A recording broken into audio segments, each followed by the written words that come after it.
이 세미나는 일단 우리말로 하기로 예정이 돼 있었으니까 기본적으로 우리말로 하고요. 오늘 저기 스피커 한 분이 외국 분이신데 필요한 경우에 그거에 관련된 경우에 필요한 경우에는 영어로 하시고 그다음에 제가 필요하면 좀 간단한 통역을 도와드리든지 뭐 그렇게 하겠습니다. Arnold, as I said that this webinar will be done in Korean in principle today, and if necessary, I might help you to translate or summarize what you may have said, or if there is any question from the floor that needs to be translated, then I will help you on that. Okay, so I hope that will work for you. All right. Okay. Thank you. Perfect. Thank you, Sure. Professor Chung. Sure. 그러면은 오늘 그 웨비나 시리즈는 다른 웨비나 시리즈랑 약간 좀 다르게 오늘 스피커를 두 분 모셨고요. 그다음에 토론하시는 분을 세 분을 모셨습니다. 스피커 분들도 다 이 분야에서 굉장히 활동을 많이 하시는 분들이시고 또 좋은 얘기를 하실 수 있을 것 같고 저희가 이 웨비나 시리즈 끝나고 나면은 여기 계신 분들, 참여하시던 분들 상당 부분도 같이, 참여하시던 기관들이 상당 부분이 같이 참여를 하는 12월 5일 날 두바이 캅 28 현장에서 저희들이 국제 세미나를 또 할 계획입니다. 거기서는 각 부처에서 오시는 분들 중에는 헤드급들도 오시고 국제기구도 좀 더 오시고 해서 연속성을 가지고 하려고 그러고요. 다음에 그거 끝나고 나서는 12월 19일 오후 2시에 여기 저희 대한상의에서 저희 CS랩이 다른 기관들과 매년 개최를 해왔던 당사업총회 결과를 공유하는 세미나를 하이레벨로 개최하려고 계획하고 있습니다. 그래서 그런 연소성도 좀 있으니까 계속 관심 있으시면은 계속 좀 팔로우업을 해주시면 감사하겠습니다. 이번 웨비나 시리즈는 오늘은 에너지경제연구원, 한국법제연구원, CS랩, 그다음에 기후변화학회, 해양환경공단, 국립산림과학원이 같이 공동 주최하고요. 주관은 CS랩하고 한국기후변화학회 국제특별위원회에서 주관을 하고 있습니다. 그러면은 먼저 첫 번째 프레젠테이션 하시기 전에 이 에너지 부분의 국외 감축 이슈와 과제가 왜 중요한지 저희들이 좀 생각해 보면 좋을 것 같습니다.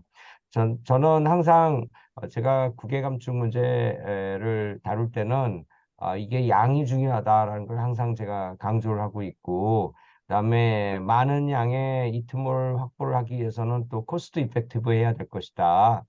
그런 얘기도 같이 하고 있습니다. 우리나라에서는 이 국외 감축과 관련된 정부라든지 아니면은 관련된 사업을 하시는 분들이라든지 일반적으로 관심이 있으시더라도 많은 분들이 그 기원을 올라가 보면은 CDM 사업에 많이 이제 관련된 분들이 많이 계십니다. 특히 이제 배추권 현재도 그렇습니다. 배추권 거래제도에서 외부 사업과 관련이 있어가지고 그걸 하다 보면은 자연스럽게 CDM에 굉장히 관심을 많이 가지시게 되셨었고요. 그래서 아마 여기 계신 많은 분들도 그런 경험들을 많이 가지고 계시리라고 그렇게 생각을 합니다. 그런데 이게 CDM 사업이 교토정세상에서 여러 가지의 훌륭한 성과를 많이 냈지만 한편으로는 몇 가지의 그 한계랄까요? 아니면은 좀 개선해야 될 부분 이런 것들의 과제를 좀 남겨놨었습니다. 그 중에 대표적인 게 그 과연 CDM이라는 이 훌륭한 메커니즘이 국제 온실가스 감축하는데 얼마나 실질적으로 기여를 했을 것이냐. 그거에 대해서는 사실은 퀘스천 마크를 많이 가진 상태로 났습니다. 거기에 일정 부분은 방법론이 너무 타이트하다 보니까 그렇다든지 뭐 여러 가지 이유들이 있었었죠. 두 번째는 이게 그럼 혜택을 받은 국가들이 과연 개도국 일반의 서스테인 디벨롭먼트에 얼마나 기여를 했을까에 대해서 일부에서는 반드시 그런 결과를 가져오지는 못했고 알고 보면 뭐 계획이야 그렇게 안 했겠지만 특정 국가 거기에는 중국이 대표적으로 혜택을 많이 받고 뭐 우리나라도 그런 면에서는 좀 특이한 방향을 특이한 맥락에서 좀 혜택을 본 국가들이고 몇몇 국가만 그렇게 혜택을 본 게 아니냐 뭐 이런 얘기들도 있었습니다. 어쨌든 그러한 경험들이 바탕이 돼가지고 파리 협정을 만들 때 이제 지금 6조의 모습을 담게 되는 첫 출발점이 됐었었고요.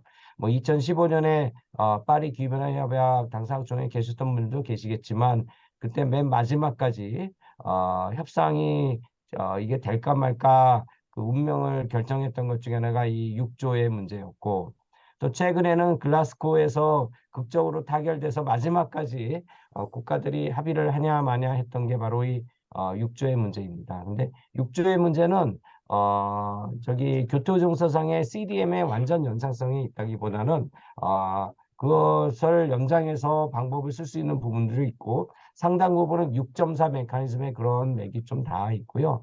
근데 6조에서 원래 그 문헌 자체를 보면 여기는 NDC에 굉장히 많이 활용이 돼야 된다라는 게 강조가 되어 있고 그다음에 모든 국가가 사실은 활용할 수가 있습니다. 그 개도국뿐만 아니라 선진국가도 할 수가 있는데 어쨌든 개도국의 CDM 때문에 경험이 많이 있는 거고요. 방법론적으로 보면은 CDM보다는 사실은 조인트 임플리멘테이션에 좀 더 관련성이 큰 그런 부분들도 보이죠. 근데 교토의정서상에서 조인트 임플리멘테이션은 많이 사용이 안 됐기 때문에 전 6조 협상 나였을 때 지금도 기억납니다만은 조인트 임플리멘테이션 JI를 많이 했던 우크라이나 대표 같은 경우에는 이거 조인트 임플리멘테이션 중요하다 막 하면 다른 나라 대표들이 거의 무시하고 그냥 CDM 얘기를 하고는 했었습니다. 그러니까 다수의 경험이 어떻게 되냐에 따라서 그런 이슈들이 제기되기도 했는데 사실은 뭐 JI의 경험도 상당히 중요한 부분이 있고 또 여기서는 굉장히 중요한 게 NDC에서 활용을 하다 보니까 상응 조정이라는 거를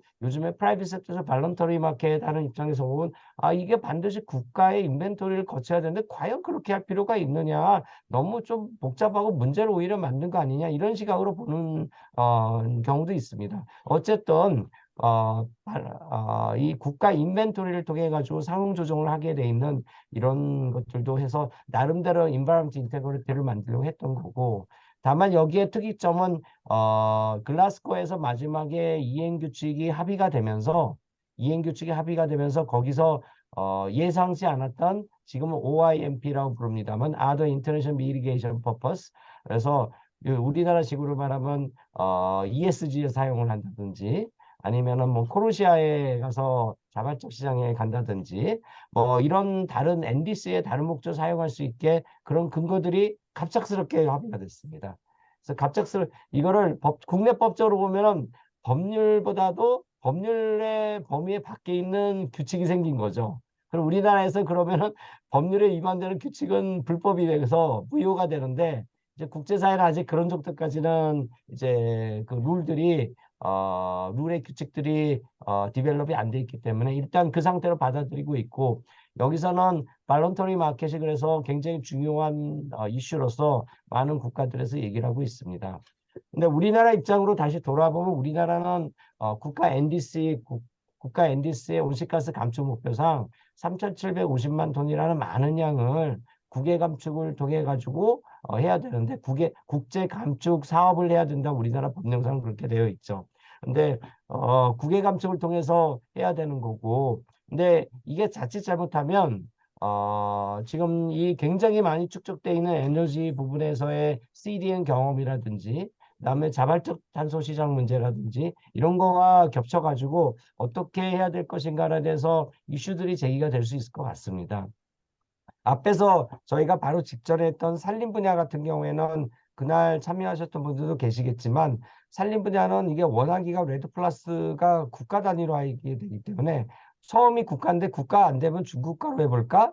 아니면 아주 6.4 메커니즘에서는 그게 아니라 그냥 조그만 프로젝트 단위로 해볼까? 뭐 이런 논의들이 있는 건데 여기 에너지 부분은 어떻게 제 눈에는 특히 우리나라 국외 감축 목표를 달성하기 위해서는 어떻게 이 좋은 방법론은 많이 있는데 이거를 대규모로 해서 코스트 이펙티브하게 이 틈모를 만들어서 우리나라 온실가스 감축 목표 달성에 활용할 수 있는가 이게 굉장히 중요한 이슈가 되지 않을까 생각이 듭니다.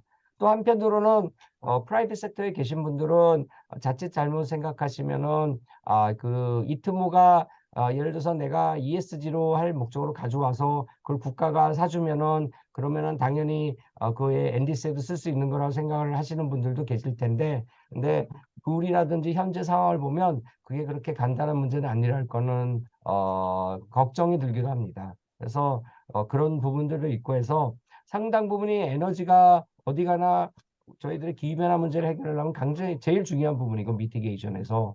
그리고 이쪽에서 여전히 그러한데 굉장히 좋은 경험도 많이 가지고 있는 섹터이기도 하고 또 챌린지가 있는 부분이기도 합니다. 그래서 오늘 그런 부분에 대해서 여기 우리나라에서 가장 직접적으로 관여를 하고 계시는 분들이 스피커로 이렇게 참여를 하셨고, 또 UNDP는 요즘에 이 6조 관련해서 헤드쿼터 차원에서 굉장히 많은 관심을 높여가고 계시는 걸로 알고 있습니다. 그래서 국제기구 중에 특히 UNDP에서 오늘 오셔가지고 또 말씀을 좀 해주실 거라고 생각을 합니다. 제가 앞에 인트로덕션 좀 장황했던 듯도 싶은데요. 그런 여러 가지에서 중요한 문제를 오늘 다루게 돼서 한편으로는 기쁘고 또 한편으로는 기대도 되고 한편으로는 자 우리가 그래서 잘 해결책을 마련해야 되겠다, 이런 어떤 계기를 마련하는 한 번의 기회가 됐으면 좋겠다는 생각도 가지고 있습니다. 자, 이렇게 이런 배경하에서 그러면은 말씀드렸던 두 분의 스피커를 모셨고, 그 첫 번째로 이 산업부에서 에너지 부분은 당연히 산업부가 제일 중요하고, 산업부에서 온실가스 감축에 관련된 국외 감축, 국제 감축 사업의 전담 기관이 에너지공단인데, 에너지공단에서 그 또 실무 책임을 맡고 계시는 최수재 팀장님께서 엄청나게 바쁘신데 제가 부탁드려가지고 오늘 발제를 해주시겠습니다. 그럼 최 팀장님 발제를 해주시고, 발제는 저희는 막 너무 시간에 쫓겨서 하면은 충분한 토의론이 안 되기도 하고 또 배울 것들 못 되기도 해서 한 20분에서 30분 편하신 대로 하시고, 시간이 좀 넘어도 저희들이 플렉서블하게 할 수 있을 부분들이 있으니까요. 편하게 하실 말씀을 다 하신다고 생각하고 그렇게 해주시면 되겠습니다. 이제 그러면은 제 마이크를 이제 최석재 팀장님께 넘겨드리겠습니다. 예, 안녕하세요. 한국에너지공단의 최석재 팀장입니다. 어, 산업부 온실가스 국제감축팀의 김도원 팀장님하고 같이 산업발전 에너지 분야 국제감축 사업을 담당을 하고 있습니다.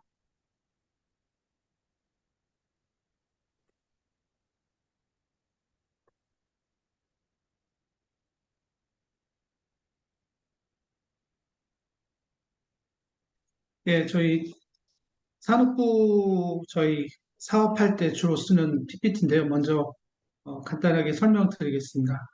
오늘 제가 말씀드릴 내용은 그 파리 협정과 우리나라의 국제감축 사업이 어떤 방향으로 전개가 되고 있는지, 그리고 올해 처음으로 실시한 국제감축 사업의 현황과, 그리고 실제 그 적인 사업들에 대한 유형을 좀 소개시켜 드리고, 그리고 1년 동안, 그리고 이제 저희가 해오면서 약간 느꼈던 것들, 약간 좀 주관적인 내용도 많이 섞여 있긴 한데, 네, 그런 데도 중심으로, 저희가 지금, 어, 맞닥뜨리고 있는 이슈들을 말씀을 드리겠습니다.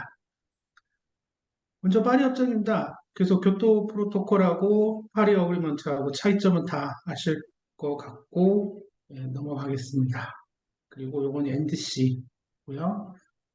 요거는 이제 저희가 주로 많이 컨택하고 있는 기업 국가들의 NDC, 그리고 컨디셔널 타겟, 그다음에 컨디셔널 타겟, 그리고 여러 가지 그 온실가스 배출 현황과 관련된 표입니다. 여기서 보시면은 저희가 인도네시아가 2020년도에 14억 톤, 그리고 베트남이 4억 5천만 톤, 그 다음에 방글라데시가 2억 2천만 톤.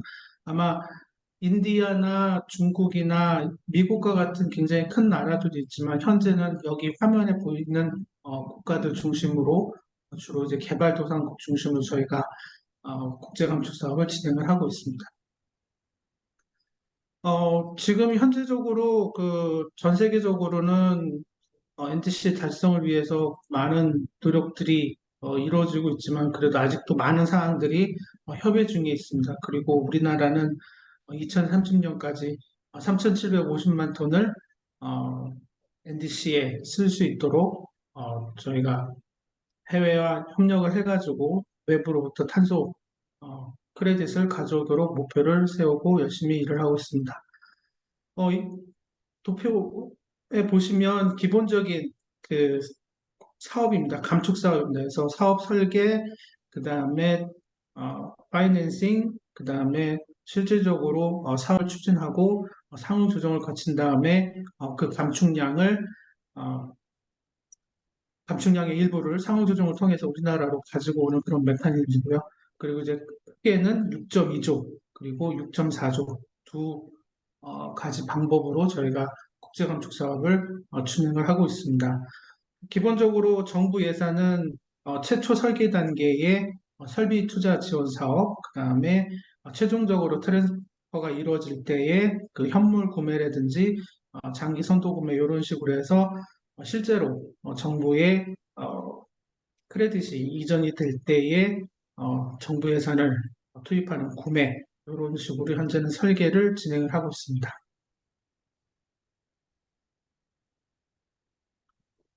요거는 이제 저희가 상대국들, 저희가 개도국들하고 저희가 만나는 국가들과 협의를 할 때 보여주는 화면입니다. 그래서 우리나라의 한국 기업이 상대국의 여러 가지 여러 이해관계자들과 업무를 사업을 하면서 기술과 자본 이전을 유치국에다가 해주면 유치국은 아, 국제감축 사업을 통해서 발생된 이트모, NDC에 쓸 수 있는 이트모를 한국으로 상응 조정을 거쳐서 하는 그런 기본적인 개념이지만 그 안에는 양국의 NDC를 달성할 수 있는 그러한 방안들을 서로 찾고 특히 저희가 산업부에서 국제감축 사업을 할 때 가장 강조하는 게 유치국의 서스테이블 디벨롭먼트에 대한 기여에 대한 부분을 강조를 하고 있습니다.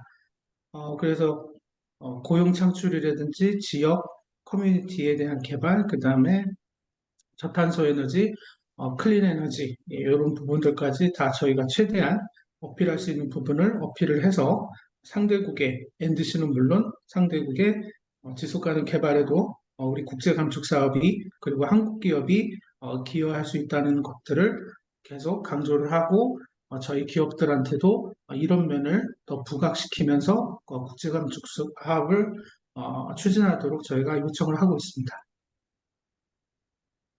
저희가 지금, 어, 아까 전에 말씀드렸듯이 국제적인 룰 세팅이 제대로 안 됐기 때문에 과거에, 양자 기후협정, 그 다음에 조인트 커미티, 그 다음에 워킹 그룹을 통해서 실질적으로, 어, 국제건축 사업을 할 수 있는 표준, 절차, 양식, 이런 것들의 어떤 탑다운 방식에서 저희가 국제건축 사업을 통해 가지고 상대국과 협의를 하면서 실질적으로 기술적인 내용들을 같이 하도록 그래서 위에서 탑다운 방식 그리고 국제건축 사업을 통한 어, 바텀업으로 해서 같이 진행이 됨으로써 시범 사업 아마 저희가 생각하기에는 2025년 정도 다 되면 어느 정도 룰이 세팅이 되는데 그 이전에 상대국과 러닝 바이 두잉을 통해서 실질적으로 일어날 수 있는 에러를 상호 협의하에 최소화하면서 서로 완벽은 아니지만 어느 정도 어, 양국이 만족할 수 있는 그러한 스킴을 만들도록 저희가 어, 진행을 하려고 합니다. 요거는 이제 저희가 기본적으로 부속 문화를 하는 건데 기본적으로 어떻게 보면 JCM 메커니즘과 거의 비슷합니다. 그래서 일단은 저희가 그 상대국과 협의를 할 때는 이러한 기본 체계를 가지고 상대국과 어, 그 크레디팅 스킴에 대한 워크프레임을 저희가 논의를 하고 있습니다. 저희가 국제감축 사업을 할 때에 가장 중요한 것 중에 하나가 과연 국제감축 사업이 다냐?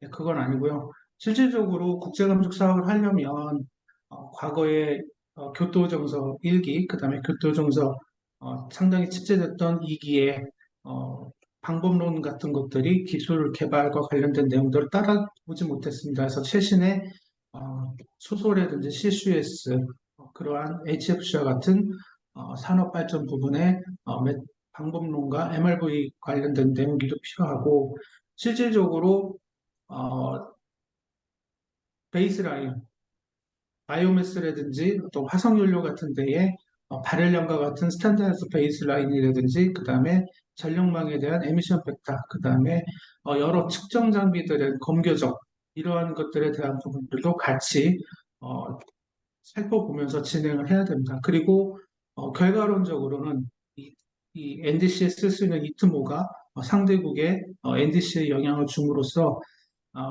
내셔널 레지스트리라든지 만약에 6.4조를 사용한다면 메카닉 레지스트리 이런 것들이 NDC에 어떻게 리포팅되고 그 다음에 인터널 레지스트리와 결정이 돼서 어떻게 하는 것인지 그리고 그 상대국의 DNA 그리고 DOE와는 어떤 식으로 연결이 될 것인지 그래서 여러 가지 레벨에서 상대국과 같이 연구하고 역량을 강화해 나가는 일들이 필요합니다. 저희 한국에너지공단에서는 어떤 컨셉이라든지 파일럿 프로젝트, 그다음에 국제 협력을 위한 ODA 프로그램부터 시작을 해서 이러한 그 컨셉이 실제 경제 그 feasibility, 그 본타당 예비 타당성, 본타당성 그리고 상용화 과제까지 어떤 지원 프로그램을 통해서 결과로 그 최종적으로는 파리 협정 6조에 따른 국제 협력 국제 감축 사업을 실제로 실행할 수 있도록 저희가 스케일업하는 그런 과정들을 준비를 지금 계속 진행을 하고 있습니다. 올해 처음으로 국제감축 사업을 시작을 했습니다. 그래서 재작 2022년 초반부터 저희가 어, 탄소 배출권의 가격을 어떻게 할 것인가 이런 문제에 대해서 에너지경제연구원과 같이 논의를 해서 가격을 고정 가격, 그다음에 변동 가격 이런 가격 메커니즘, 그다음에 설치 비용 지율에 대한 정도, 그다음에 공고했을 때 양식이나 이런 것들을 준비를 해서 올해 초에 2월에 공고를 해서 저희가 최종적으로 이게 두 국가 네 개의 사업을 발굴했습니다. 저희가 공고를 하는데 두 달이 걸렸고, 왜냐하면 처음이기 때문에 사업계에서 작성이라든지 이런 것들에 대해서 기업분들에게 충분한 시간을 드리기 위해서 공고 기간을 두 달을 뒀고, 그 다음에 저희가 접수를 하고 평가까지 또한 한 두 달 반 정도가 걸렸습니다. 그리고 두 달 반 이후에 6월 1일 평가 이후에 저희가 1차적으로 7개 국가에 15개 사업을 뽑았는데, 선정을 했는데, 이 사업들 중에 많은 부분들이 상대국과 상대국의 확실한 협력 의사를 다시 한번 확인을 해야 되기 때문에 저희가 3개월 이상 베트남, 인도네시아, 우즈베키스탄과 같은 여러 국가들과 저희가 협의를 했습니다. 그래서 베트남과 우즈베키스탄은 긍정적인 답변을 받았고, 인도네시아는 저희가 어,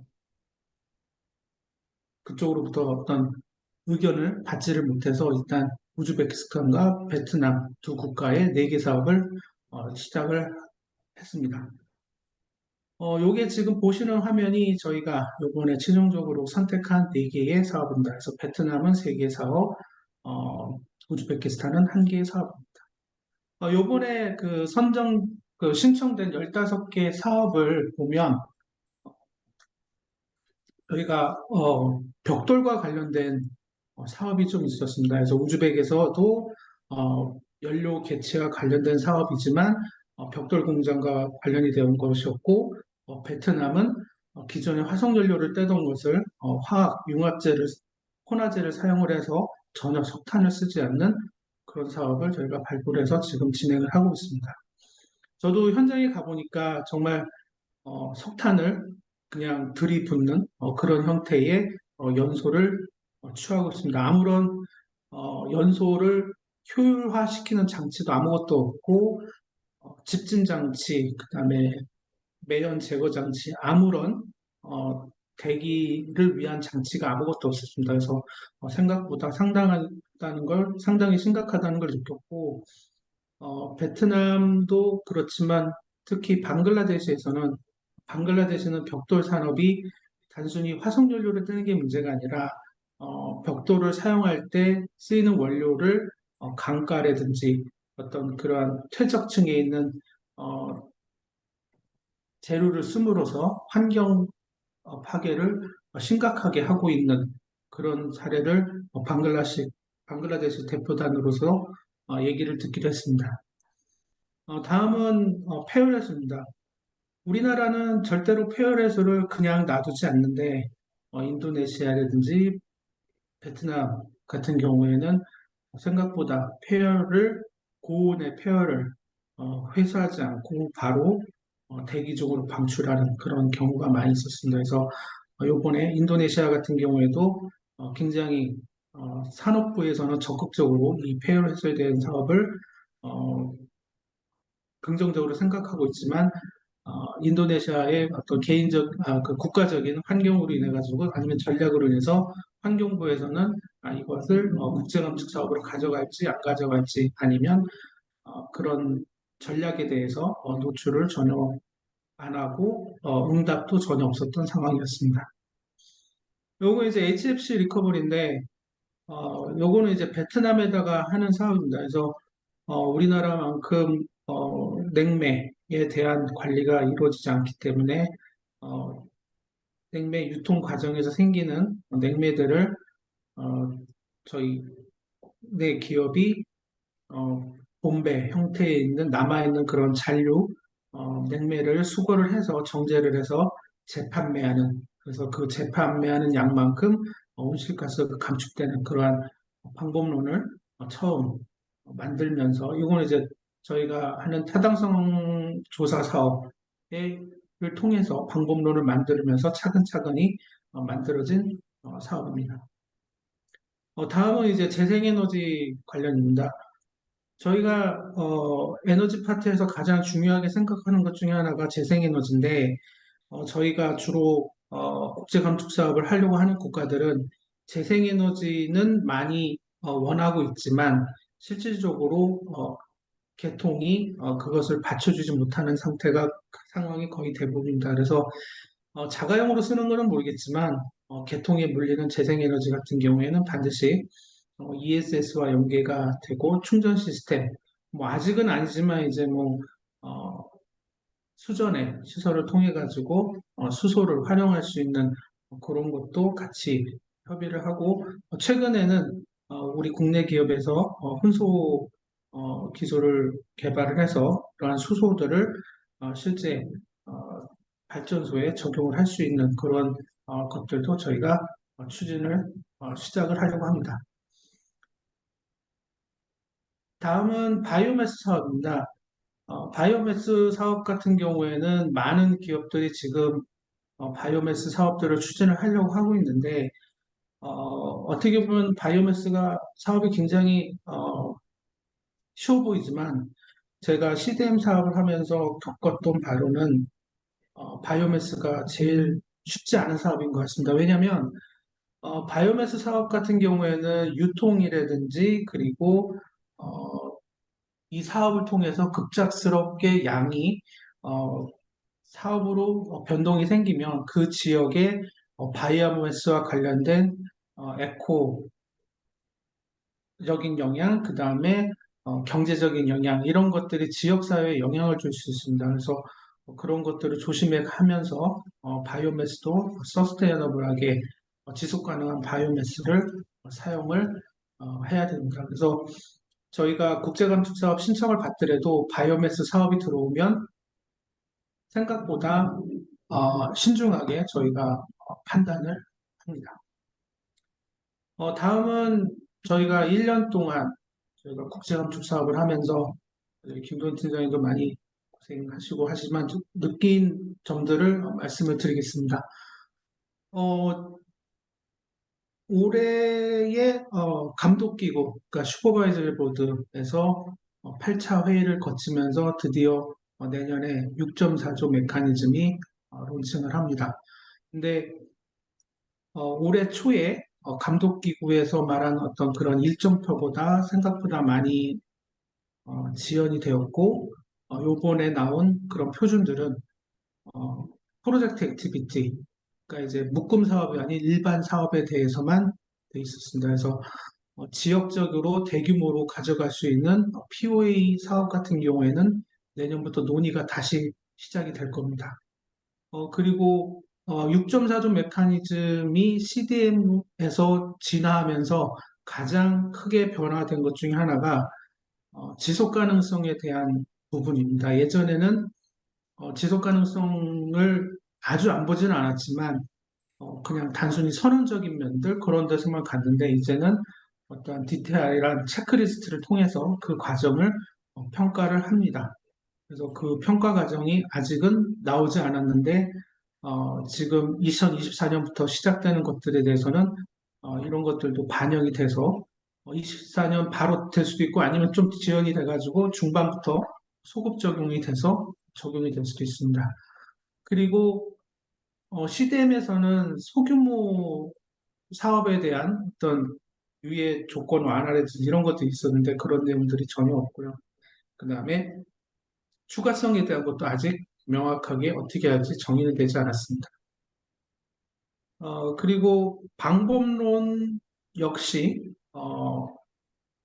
보수적으로 저희가 적용이 될 건데 이것들에 대한 것들도 요번 캅 28에서 논의가 될 겁니다. 하지만 여기서는 모든 방법론에서 이러한 그 베이스라인을 어떻게 적용할 것인가를 포함하라고 했었는데 약간 저 개인적으로는 약간 조금 어, 방법론 만드는 사람들한테 전문가들에게 약간 좀 짐을 옮긴 게 아닌가 하는 생각도 좀 들고요. 그 다음에 또 6.4조 메커니즘에서 또 가장 크게 주목해야 될 것이 리무발입니다. 그래서 리무발도 캅 28의 어떤 논의, 어떤 그 권고안이 올라갔지만 베이직, 그러니까 기본적인 개념만 돼 있고 어, 약간 디테일한 내용들, 그 다음에 중요한 크레디팅에 대한 것들을 어떻게 할 것인가에 대해서는 약간 명확하지 않게 되어 있습니다. 그리고 두 번째 이슈는 그 지금 저희가 교토의정서 하에서 2기에 우리나라 기업들이 굉장히 많은 CDM 사업을 해외에서 했습니다.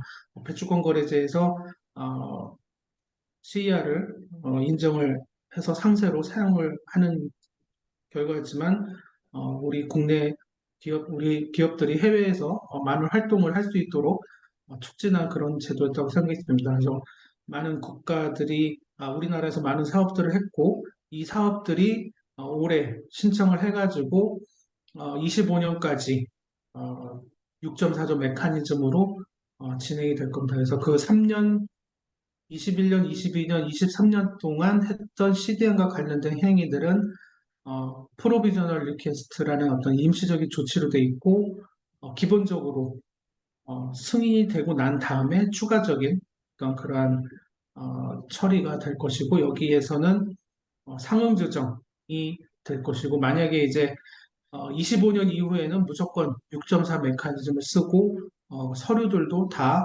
6.4조 메커니즘의 양식으로 다 바꿔야 됩니다.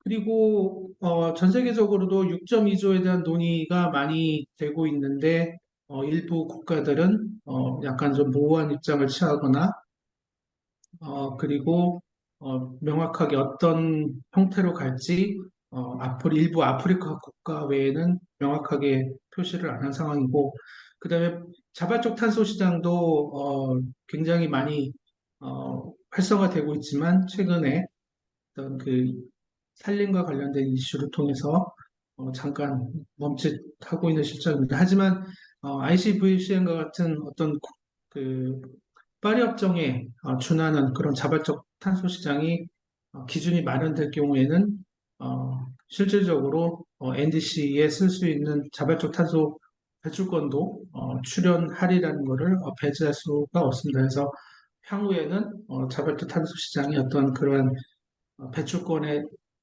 퀄리티에 따라서 이런 그 의무 시장의 잠재적인 경쟁이 되지 않을까 생각을 하고 있습니다. 저희가 이제 국제감축 사업을 하면서 해외 국가들과 많이 접촉을 하고 있습니다. 그래서 저희가 그 국가들에게 얘기를 하면 모든 거의 대부분의 국가들이 자기네 규정을 만들고 있다. 이런 식으로 얘기를 하고 있습니다. 그리고 그 이면에는 자기들의 여태까지 배출량을 탄소 자산으로 어, 인식을 해서 보호하려는 그런 느낌도 좀 있습니다. 그리고 아까 전에 말씀드렸듯이 JCM 스타일로 갈 것인지 아니면 클릭 스타일로 갈 것인지 아니면 자기네의 ETS 시장과 연계를 하면서 업셋으로 갈 건지 이런 것들에 대한 정보가 명확하지가 않습니다. 그리고 어, 방금 말씀드린 것처럼 그 자기들 자체의 규정과 그다음에 6.25 프레임워크가 어떻게 연결할 것인지 그런 것들도 조금 불분명한 게 있고 저희가 이제 여러 나라를 하다 보니까 인도네시아 같은 그 대용 다배출 국가 아니면 몽골리아나 아니면은 다른 소규모 배출 국가에 대해서 어떤 전략들이 다 틀리다는 걸 느끼고 있고요. 저희가 요즘에 또 조금 어려운 것 중에 하나가 좀 느끼는 것 중에 하나가 보통 이제 어, NDC에 쓸 수 있는 이트모에 대한 그런 권한을 어, 그 나라의 어떤 그 기후변화, 파력정에 대한 기후변화 관련된 거버넌스가 체결되는 그런 척도를 저는 개인적으로 UNFCCC의 6.4 DNA를 지정을 했냐 안 했냐를 봅니다. 근데 저희가 지금 그 11월 15일 기준으로 봤을 때 65개 국가만 6.4 DNA를 지정을 했습니다. 그래서 이렇게 6.4 DNA를 지정하지 않은 국가는 아직 그러니까 내부적으로 클리어하게 이러한 탄소 배출권에 대한 거버넌스를 명확하게 아니면 어, 조금 조율을 하고 있든지 그런 생각이 들면서 베트남도 아직 그 6.4 DN을 지정을 안 했고 인도네시아도 아직 지정을 안 했습니다. 하지만 통념상 환경 관련 쪽에서 NDC에 사용한 이트모를 첨가를 하지 않을까. 그리고 저희가 컨택하고 있는 산업부, 에너지부의 의견을 들어도 아, 일단은 총괄은 환경부서에서 할 것이다. 이런 얘기들이 많이 나오고 있습니다. 그리고 저희가 또 성대국과 얘기를 많이 하다 보면 좀 부딪히는 것들 중에 하나가 우리나라는 저희 공단이나 코트라, 환경공단과 같은 공공기관, 그러니까 이제 부처를 서포트하는 공공기관들이 없습니다. 그래서 저희가 상대국의 공무원들을 직접 상대를 해야 되는데 상대국의 공무원들도 상당한 수준으로 되어 있습니다. 그래서 공공기관이 없다고 해서 우습게 볼 건 아니지만 하지만 전문적으로 이렇게 서포트해주는 건 없고요. 그리고 어, 개도국들 같은 경우에는 그 교토정서 2기에는 거의 CDM 프로젝트를 안 한 경우가 많이 있어서 그런 역량도 많이 떨어지고요. 그 다음에 저희는 이제 기본적으로 JCM 스킴을, 조인트 커미티를 활용한 JCM 스킴을 저희의 기본적인 어떤 6.2조의 방법으로 어떤 스kim, 워크프레임으로 가져가려고 했는데 여러 나라를 그 겪어본 결과 생각보다 JCM이 그렇게 그 상대국에서 매력적이진 않았습니다. 그래서 그런 것들 대해서도 약간 좀 새롭게 알았고, 그리고 저희가 하다 보면서 한국이 우리나라가 상대국의 어, 그 나라 수준의 어떤 그 나라 전체의 캐퍼시티 빌딩을 한다든지 아니면 어쩌면 저희가 그 6.2조 상대국 6.2조 프레임워크를 아예 만들어줘야 되지 않을까 그런 생각도 들기도 했습니다. 그 우리나라를 조금 다시 한번 저희가 생각을 해보면 3,750만 톤이라는 목표는 세워졌지만 어떻게 갈 것인지 그리고 얼마만큼 할 수 있을지는 굉장히 어렵습니다. 올해 작년 중반에 한번 여기에 대한 경로를 그리려고 했는데 도저히 할 수가 없어서 2030년에만 하는 걸로 그렇게 좀 잠정적으로 했고 저희가 또 걱정되는 것 중에 하나는 3,750만 톤을 가지고 오기 위해서는 더 많은, 그러니까 실질적으로 해외에서 3,750만 톤을 줄이는 것보다 1.5배, 2배, 3배까지도 더 많이 확보를 해야 된다. 왜냐하면 기본적으로 상조정이라는 게 있고, 그 다음에 우리나라의 ETS 시장에 들어가는 배출권,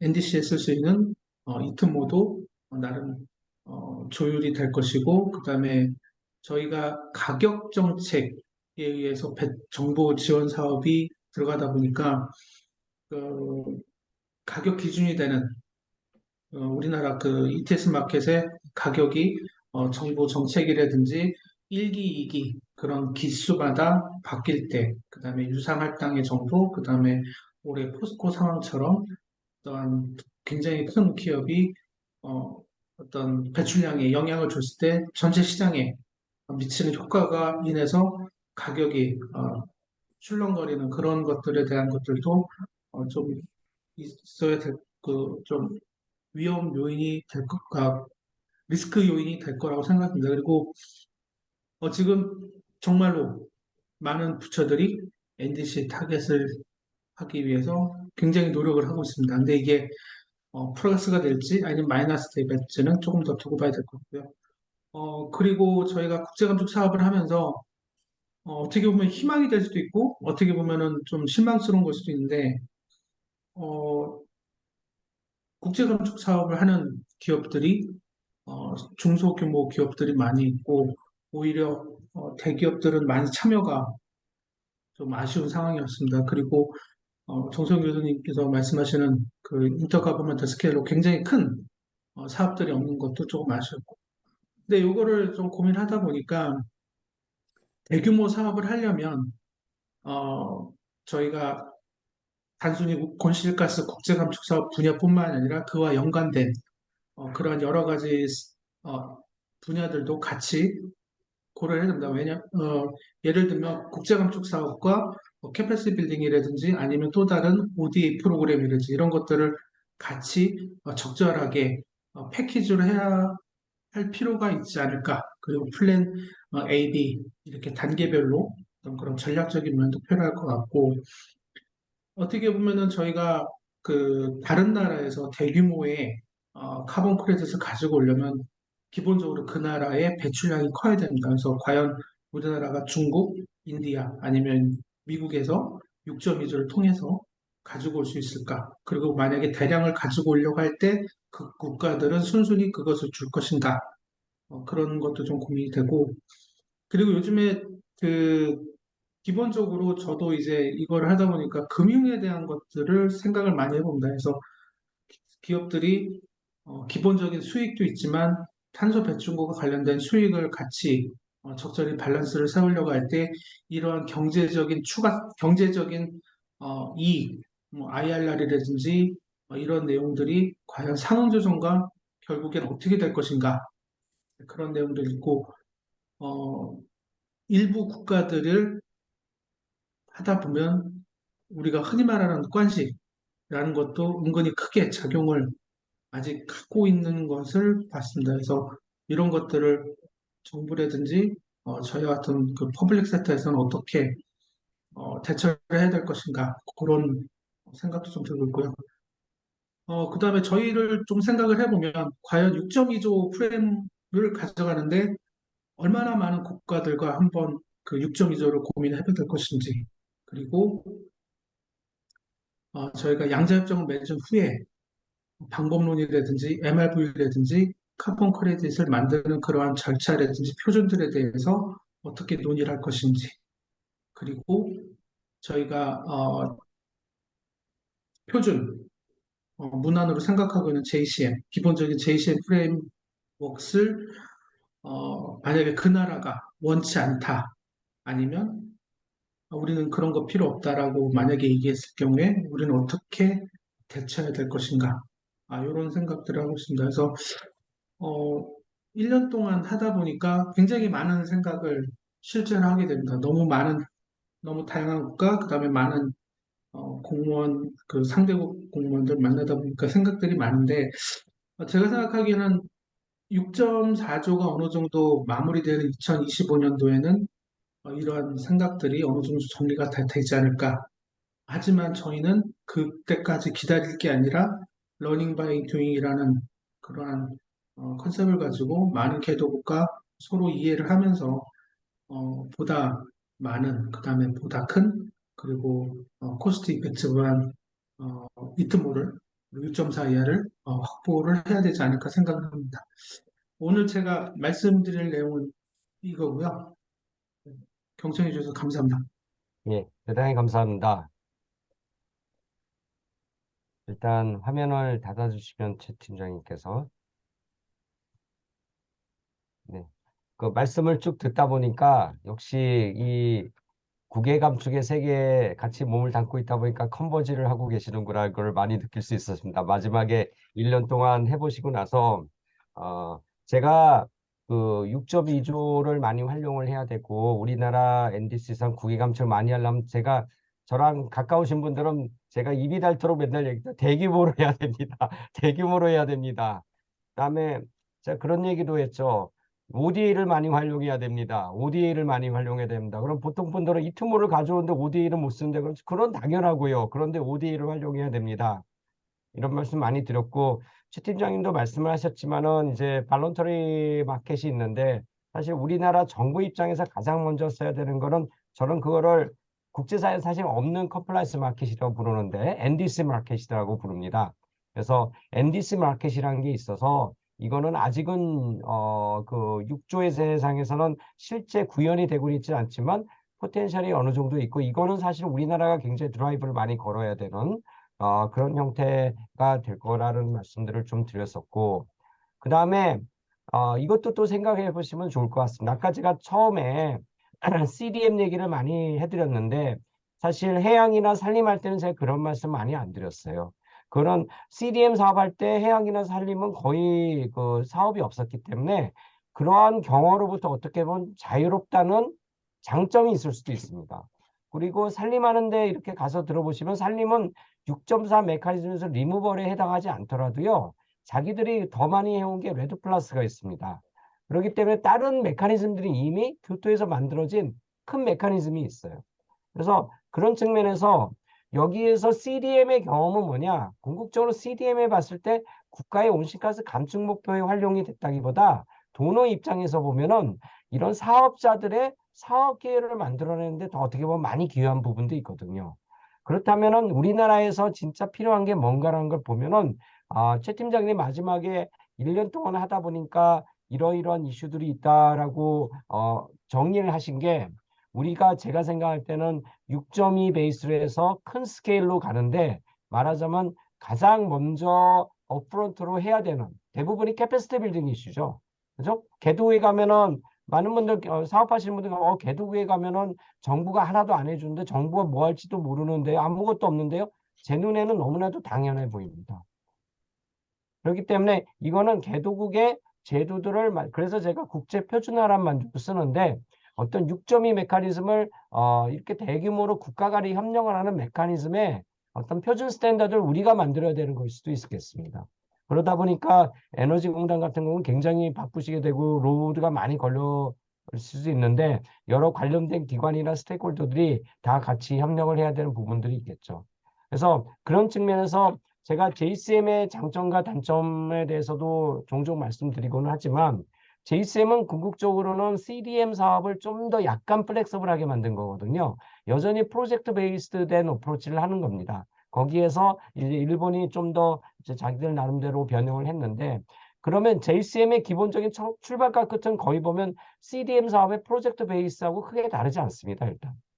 그래서 그리고 일본과 아주 많이 경험을 해본 국가들 몇 개 빼고는 다른 국가들 개도국들은 이게 뭔지 잘 모르는 거죠. 그런 부분들도 있을 거고. 그래서 그런 것들이 좋은 아주 1년 동안에 굉장히 많은 저는 굉장히 포지티브한 프로그레스를 만드셨다 저는 그렇게 느껴지는데 이런 것들을 좀 잘 하면 좋을 것 같고 마지막으로 제가 하나만 말씀드리고 싶은 게 국제사회에서 그러면 2030년까지 온실가스 감축이 가장 많이 될 섹터가 뭐냐? 그래서 맥켄지 같은 데서 나온 보고서를 보더라도 가장 중요하고 크게 감축을 할 수 있는 분야가 전력 부분입니다. 아까 최수재 팀장 말씀 개통. 이게 전력망 부분이거든요. 근데 전력망은 프로젝트보다 사실은 국가 단위 인프라 사업을 할 수 있는 섹터입니다. 그래서 제 눈에는 전력 부분을 개도국마다 보면 그 나라마다 특징들이 다르겠죠. 그러면 그거에 따라서 굉장히 큰 스케일로 해볼 수 있지 않을까. 그렇다면 산업부 입장에서는 그 내부에서 부처 차원에서 입장도 정리를 해보셔야 되기 때문에 그렇게 되려면 나중에는 코이카를 거쳐서 기재부에 EDCF하고 같이 들어가야 되는 거 아닌가 이런 생각이 자연스럽게 드실 수도 있습니다. 그래서 전력 부분이 제 눈에는 크게 할 수 있는데 굉장히 어트랙티브 해주고 다른 섹터에는 이런 국외 감축하고 국가 단위의 NDC 달성하는 데 가지고 항상 가져오시는 그림이 있거든요. 산업부는 오늘 각 섹터별로 하이드로진 뭐 바이오 해가지고 그 그림을 보여주시는데 그 그림에 해당하는 건 거기는 대부분 뭘 가져오시냐면 국가 지도를 가져옵니다.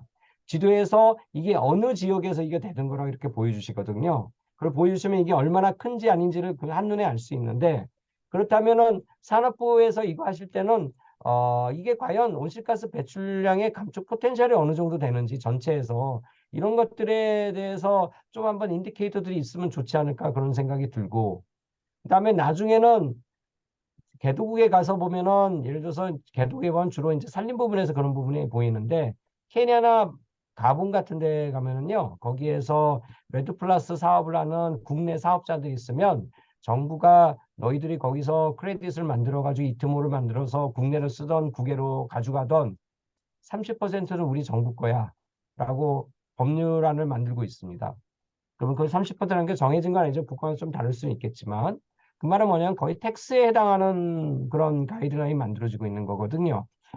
우리나라에서 잘 보세요. 지금 최수석 팀장님이 처음에 하셨던 거 보면은 ODA 파트는 없으셨거든요. 그죠? 그냥 해야 되는 프로젝트 그 시퀀스를 처음에 이렇게 순서대로 보여주셨고 마지막에는 ODA나 이런 거를 좀 애들 해야 될 거다 같다. 그러면 나중에는 아마도 산업부에서 궁극적으로 갖게 되는 그림은 굉장히 큰 그림일 수도 있습니다. 그 그림일 때 사업자 입장에서 보면은 그럼 거의 상당 부분은 정부가 정부 예산을 써가지고 ODA도 들어가고 다른 예산이 써가지고 개도국의 제도 인프라를 만들어주는 거에 상당히 많이 들어갈 거거든요. 그럼 요거를 기업 입장에서는 아까 기업에 어떤 플랜을 할 것인가 말씀하셨지만은 기업 입장에서는 그거를 정부로부터 계속 혜택만 그냥 받을 것인지 아니면 우리나라 정부에서 크레딧이 우리나라 들어왔을 때 ETS로 가는 건 별 문제라 하더라도 다른 이런 NDC 쪽으로 왔을 때 그러면 이거에 대해서 그러면 정부 예산을 가지고 크레딧을 구매만 하신다고 그러면 그럼 정부에도 굉장히 좀 부담이 될 겁니다.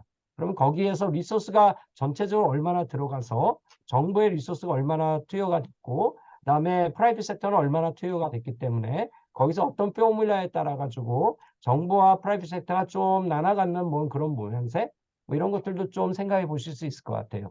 ODA로 정부가 도와주고 그다음 프라이빗 섹터가 나중에 엔디스를 활용할 때 정부를 도와주고 이런 정책적인 가이드라인 제가 뭐 다른 부처는 그거를 좀 도와드리려고 제가 보고 있는 부분도 있는데 그런 것들이 필요할 거라고 보입니다. 그래서 그런 것들이 아주 이상한 건 아니고 다른 나라들도 자기들도 잘 모르거나 지도가 안 났을 뿐이지 그렇게 될 조짐들이 보이고 있다는 그런 것들이 보입니다. 뭐 제가 말이 좀 길어졌는데요.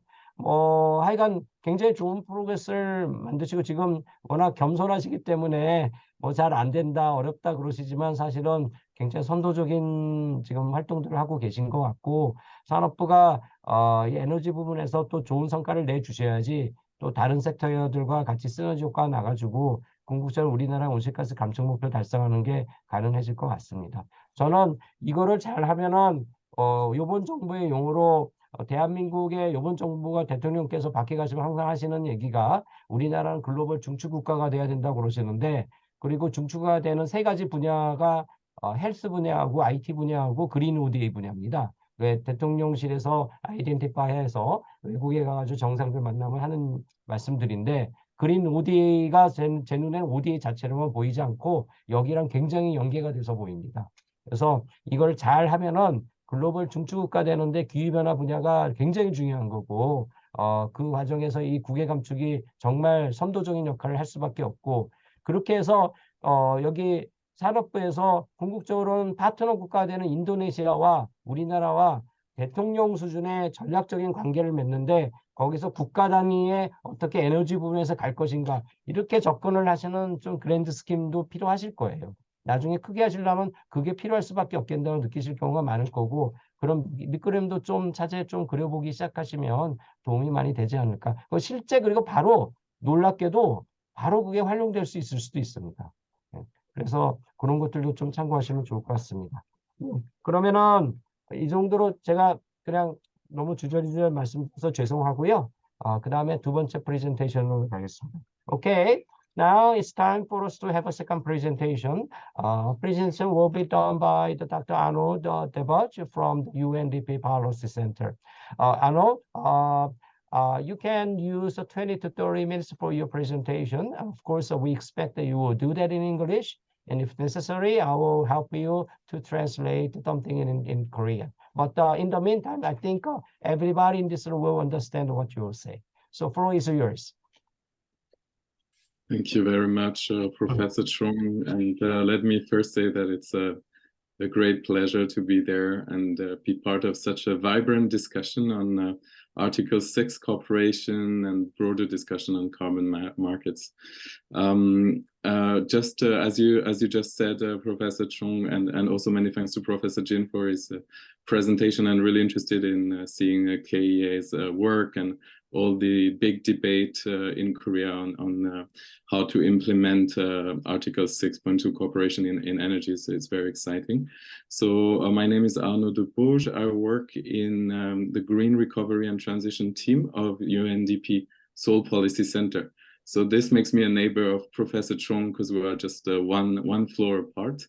And before this, I was working in China, also at UNDP, and carbon pricing, carbon markets was also a big part, of the work there. So it's also an exciting region of the world. Today my presentation will be two-folded. I will present very quickly UNDP and its activities, because sometimes people don't really know what is UNDP, so just will give a brief reminder. And in a second part, I'll go a bit deeper on Article 6.2 and the possibilities offered by UNDP at the global level, including its offer on energy, as per the title of today's discussion, and a few thoughts on future cooperation possibilities between on Article 6.2 and energy. Before I begin, I also would like to thank my colleagues. So I received support from Jennifer Baumwoll, who is the head of UNDP Climate Strategy, who came to an event in Seoul a few weeks ago and who was working with Professor Chung at that time. And also wanted to thank Alexandra Caesar, which is the UNDP Carbon Market Special Advisor, and who worked a lot on Article 6.2 in the previous years.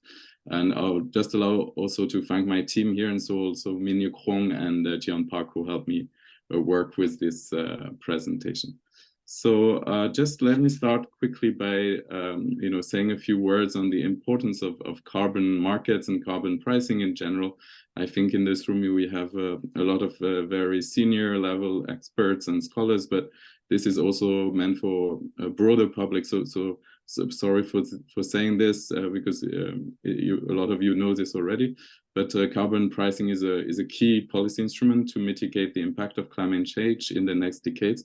So it's a very, very important policy tool, and it's actually a great way to sort of achieve climate action while minimizing cost for society at the global level.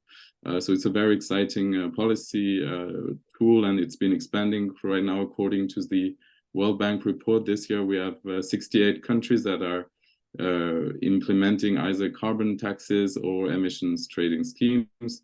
And also in 2021, the global carbon pricing revenue has increased by nearly 60% compared to the previous years. And there's certainly a lot of attention on Article 6 for UNDP. After in 2022, the countries submitted their pledge at UNFCCC, and there was 81% of these pledges that contain information on voluntary cooperation under Article 6, and 76% of countries said they would plan to use at least one type of voluntary cooperation in the future. So now let me jump to my presentation. Give me a second.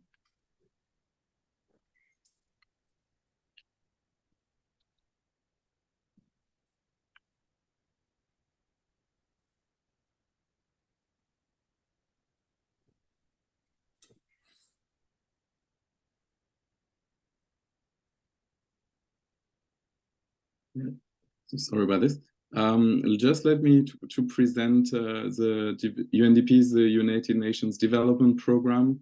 So it's the leading UN agency on development. And what a lot of people don't know is that UNDP is actually one of the leading UN agency on climate, just simply because it's the UN agency that has the world's largest offer of support to developing countries on implementing their nationally determined contributions. You know, climate is not so much a technological problem. It is in priority a development problem, and this makes it very closely linked to UNDP mandate. Obviously, UNDP is not the only UN agency working on climate. It's a coordination with all the different UN agencies, but it's one of the leading ones. So typically we work with sort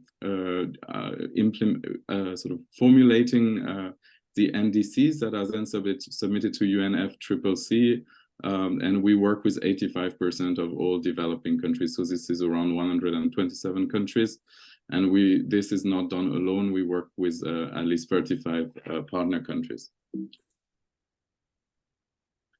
On sustainable energy, as it's extremely linked to NDC, as you can see on the presentation, we have 92% of NDCs that includes the energy sector. And as you know, the implementation of Paris Agreement is usually depend on the energy sector. So also what a lot of observers don't necessarily know if they didn't work with UNDP before is the importance of sustainable energy in the broader picture. And UNDP has actually a portfolio of 102 projects in 72 countries, and this goes from energy access, renewable energy supply, energy efficiency, transport, cities, and nature-based solutions. So this leads me to the second part, so it's more on Article 6, different possibility of cooperation. So on this slide, you see the map of the different ETS and carbon pricing tools that exist in the world as per the World Bank report. And here we go on the Article 6 different modalities. So this was well explained by Professor Jin just before me, but you have three different main approaches for Article 6 Paris Agreement that has been opened at Glasgow. So the one we'll focus on today is the Article 6.2, which is a decentralized approach. There is obviously the Article 6.4, which is subject to UNFCCC governance, so more centralized, and also non-market approaches via Article 6.8. I will go very shortly on the next slides, but you know, as was also mentioned by Professor Jin, there is several challenges that are at stake for implementing Article 6. Such as the lengthy duration of negotiations, and also the tight timelines, considering the generation of ITMOs for this NDC cycle is only until 2030. The same goes for the corporate net zero targets.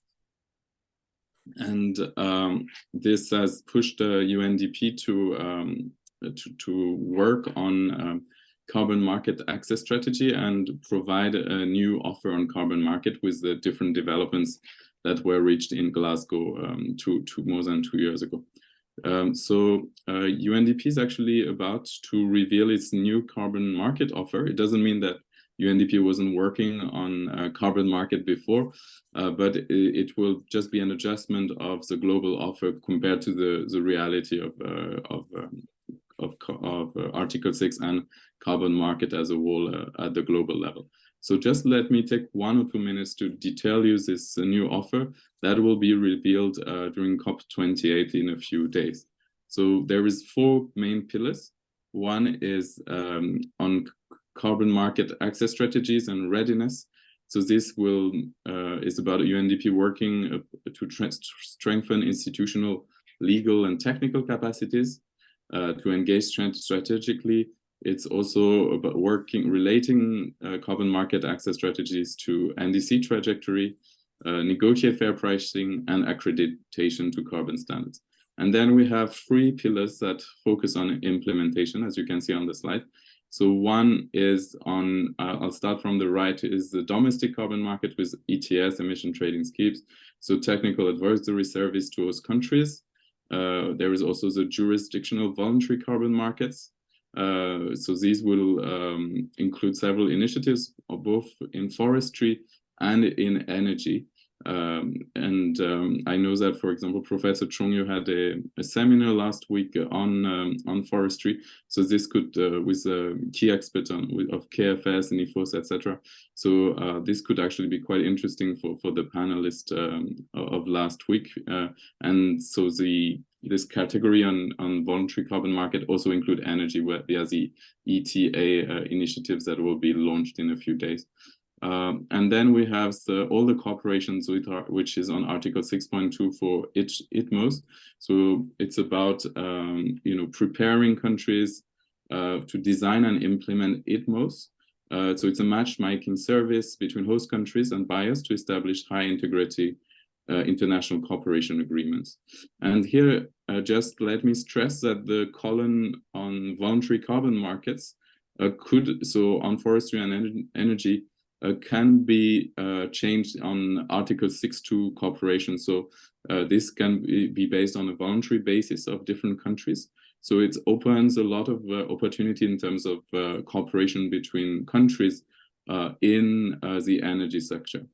As you can see on the bottom of the slide, there is a strong focus in this new UNDP offer to focus on integrity. So there will be also publication of a new strategy to include concerns for high and optimal integrities that will also include social and environmental safeguards, among others. So just to give a few details on the different work that UNDP has been doing on regulatory and institutional readiness support.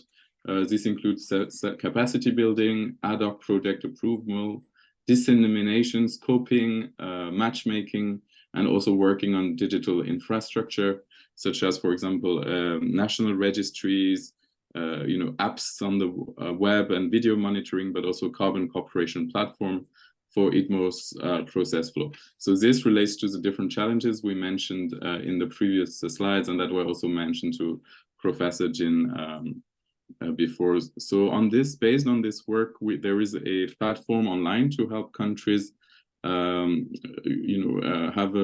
up with a sort of a modular approach and sort of come up with a specific set approach that can improve matchmaking and information transfer to then transform into ITMOS. So these are examples of the online platform that we have developed for Article 6. Here's another slide on how we work with developing countries and on the different readiness and capacity building work. And now let me jump to one example that has been developed since 2022. So this example was made with Ghana and several partners. So there, on this specific example, it was powered by Switzerland as a bilateral agreement between Ghana and Switzerland. And it basically included transfer readiness work, capacity building on various sectors, and it translated into several projects. So this included some work on the on recycling and solid waste management to avoid free disposal garbage in Ghana and make it less, more environmentally and climate related friendly. We also work include some, you can see a few pictures here, and also related to carbon finance. And here you have the description of the project. So we worked with a private company called IRECOP. The UNDP Help provided development service to IRECOP, and this was also supported, as I said, with Switzerland, who was paying the export for the third party verified ITMOS. So we also have other partners that were also listed as part of the project. These are a few details on how on the project, so to avoid methane emissions via biomass. And also this relates to another tool made by UNDP, which is the Climate Action Impact Tool, to assess SDG impacts of climate projects and programs and relate them to ITMOS. Then we have a different monitoring and reporting processes to make sure that the ITMOS is actually measurable and verifiable. And this is the amount of quantity of emissions reductions that could be made specifically via this example in Ghana, between Ghana and Switzerland. On this, allow me to conclude my presentation here. So I wanted to stress that UNDP is actually one of the leading agency in implementing Article 6, and in particular Article 6.2. There is other projects, so UNDP is working on similar projects as the one I introduced, such as countries such as Sweden or Singapore. And in particular, there is a willingness from our UNDP headquarters to implement projects on energy to help design and implement Article 6.2 and ITMOS projects that are related to energy.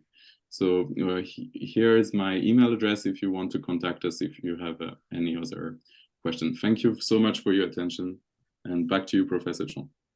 Thank you. So thank you for the presentation. I'm going to just summarize some of the implications of your presentation for the Korean audience in Korean. So may allow me to speak in Korean from now on.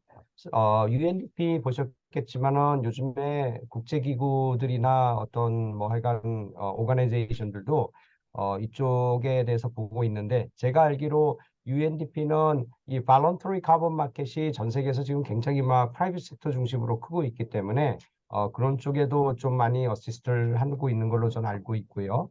그다음에 아무래도 UNDP는 이게 인터가버먼트 오가니제이션이기 때문에 궁극적으로 이것도 서포트를 하지만은 이 G2G라고 부르는데, 저는 가버먼트, 그러니까 우리나라 같이 NDC를 양국에서 이행하려고 하는데 6조를 활용하는 것도 UNDP도 좀 관심을 많이 갖게 될 거고, 그런 면에서는 우리 한국이 굉장히 재미있고 또 중요한 파트너가 될 수 있을 거라고 생각합니다.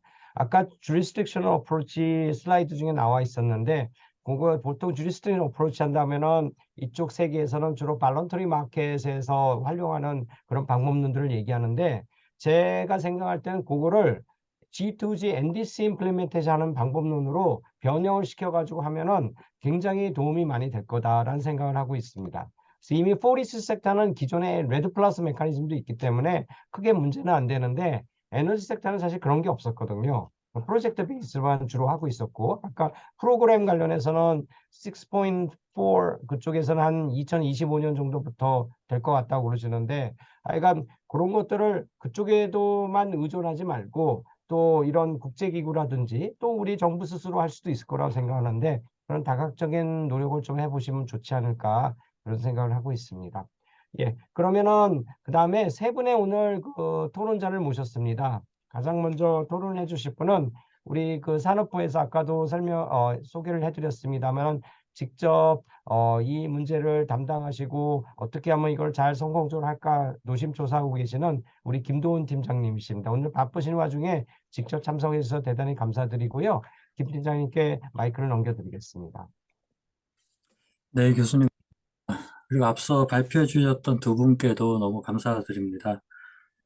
지난 2년 동안 제가 산업부에서 파리협정 6.2조와 관련해서 업무를 해오면서 앞서 에너지공단의 최 팀장님께서 발표해 주셨던 그런 많은 경험들을 겪고, 그리고 또 정 교수님께서도 또 여러 가지 제안을 해주셨는데 현재 시점이라는 게 뭐라 그럴까요? 일단은 변화가 있긴 한데 문제는 시간이 걸린다는 게 문제인 것 같습니다. 지난해에 우리 한국 정부 자체적으로는 국내 이제 법령이나 규정, 지침 이런 것들을 정비하는 시간이었고, 그 다음에 다른 나라와 파일럿 프로젝트를 할 수 있는 예산을 확보하고 예산을 어떻게 운영할지 가이드라인 같은 것들을 만드는 그런 좀 준비 단계였다고 하면은, 올해는 작년에 마련했던 그런 기반들을 가지고 다른 나라들하고 본격적으로 협력 체계를 구축하는 6.2조 협력 체계를 구축하는 그런 시간이었다고 생각합니다. 외교부에서도 많이 활동을 하고 계시고 노력을 해주시고 계시고, 또 환경부도 이제 많이 활동하고 계신데, 산업부 차원에서 말씀을 드린다면은 올 한 해에만도 한 10개 이상의 나라들 정부 관계자들을 이제 접촉을 했습니다. 앞서 최석재 팀장님께서 상당히 잘 말씀을 해주셨는데, 막상 만나보니까는 탄소 배출권, 카본 크레딧을 이트모죠. 이트모를 얻기 위한 과정이나 절차나 준비해야 될 것들이 생각보다 많고, 그리고 특히 이트모 사업은 국제 협력 사업이다 보니까 만약에 이트모를 얻을 필요가 없다면은 충분히 뭐 쉽게 할 수 있는 협력 사업인데, 이트모도 얻으려다 보니까는 굉장히 복잡해지는 그런 문제가 있습니다. 그런 거를 많이 느꼈고, 특히 CDM 시절과는 다르게 이제는 상응 조정이라는 것들이 생겼잖아요. 그러다 보니까 저희가 접촉했던 거의 모든 국가에서도 이게 전례가 없는 문제다 보니까 어떻게 다뤄야 될지, 이 상응 조정이라는 걸 어떻게 해줘야 될지, 그러니까 이트모 프로젝트를 하면은 파트너 국가 입장에서는 뭐 지속가능 발전에도 기여를 하고, 그 다음에 뭐 경제 성장이라든지 고용이라든지 여러 가지 뭐 이득이 많다는 건 알고 있지만은, 그럼에도 불구하고 상응 조정이라는 부분을 파리 협정에 따라서 해야만 되는 그런 상황이다 보니까 여기에 대해서 굉장히 나라마다 다양하게 생각이 많다라는 것을 많이 느꼈습니다. 그럼에도 불구하고 2030 NDC는 또 달성을 해야 되고, 한국 정부의 목표는 또 높다 보니까는 이제 산업부는 또 나름대로 계속해서 우리와 협력할 수 있는 파트너 국가를 계속 찾아 나가고 있는 그런 단계였습니다. 시간이 걸리는 부분이고 제도나 여러 가지 여건들이 안 갖춰져 있는 게 분명하지만은 이 상황에서 저희가 할 수 있는 방법은 에너지공단에서 발표해 주셨듯이 러닝 바이 두잉의 방식으로 일단은 시작을 하자라고 설득을 계속 해 나가야 될 것 같습니다. UNFCCC에서도 CDM에서 6.4조 메커니즘으로 넘어가는 과도기 단계로서 프로비저널 CDM을 운영을 했었는데, 비슷하게 6.2조도 나라마다 각각 제각각 생각이 다르고 만들어 가야 되는 제도도 아마 다를 것 같습니다. 그게 다 만들어질 때까지는 시간이 걸릴 수밖에 없을 거고, 그럼 그때까지 프로젝트를 미뤄야 되느냐? 그렇게 한다면은 2030 NDC 목표를 달성하기는 굉장히 지난해질 수밖에 없거든요. 그러니까 6.4조에서 프로비저널 CDM을 도입한 것처럼 6.2조에서도 나라마다 규정이나 제도나 이런 게 갖춰지기 전까지는 프로비저널 단계를 두고서 천천히 전환을 해나가는, 그래서 프로젝트는 프로젝트대로 시작을 하고 그러면서 러닝 바이 두잉으로 배워나가면서 제대로 구축해 나가는 그런 방법이 필요하지 않을까, 그런 것들을 많이 생각을 하고 있습니다. 지금 한국 기업들은 굉장히 탄소 배출권에 관심이 많다라는 것을 느꼈습니다. 작년 말만 해도 환율 문제라든지 아니면은 이제 금리 문제, 뭐 여러 가지 상황들 때문에 해외에서 뭔가 프로젝트를 하는 것 자체가 기업들이 굉장히 꺼리는 상황이 왔었습니다. 그래서 올해 산업부에서 시범 사업을 처음에 연초에 공부를 했을 때 제대로 사업들이 들어올 수 있을까 굉장히 걱정을 많이 했었는데 생각보다는 많은 기업들이 다양한 국가에서 다양한 프로젝트들을 또 제안을 해주셨고 그 덕분에 저희가 베트남, 그 다음에 또 우즈베키스탄에서 4개 사업을 올해 선정을 해서 이제 하게 되었고, 또 내년에는 올해보다 더 많은 예산안이 지금 국회에 올라가 있고, 지금 심의를 받고 있는 중입니다. 그래서 올해 기업들이 보여준 이런 굉장한 관심, 그리고 참여, 이런 것들이, 어, 산업부 차원에서도 그렇고, 그 상대국 차원에서도 이거를 굉장히 활용하면 좋은 기회가 될 수 있는데, 자꾸 시간만 흘러가는 게 조금 안타깝다는 그런 생각도 많이 들고 있습니다.